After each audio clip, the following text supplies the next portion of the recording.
Hello and welcome back to Houseplant 101.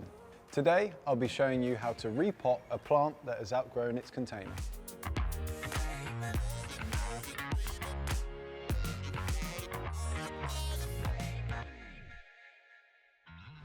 So, how will I know when to repot?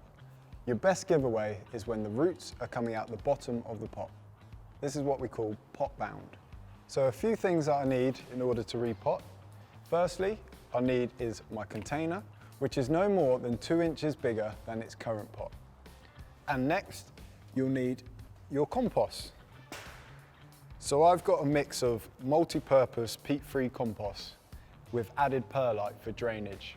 That way you can ensure your plant doesn't sit in too much water and cause any sort of problems to the root.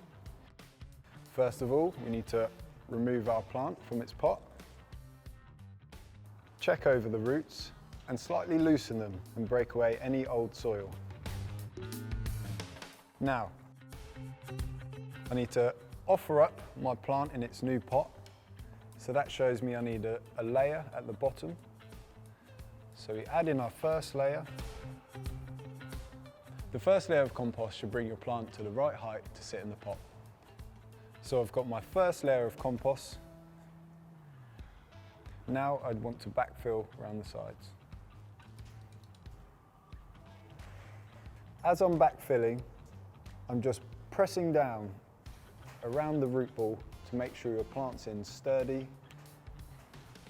But don't push too hard because you don't want the soil to compact and cause any sort of drainage problems. And there we have it. Lastly, we'll water it in. And I just want to water it until water is pouring out the bottom so you know that the pot's well saturated. As your plants continue to grow, you'll repeat this at larger capacities. See you next time.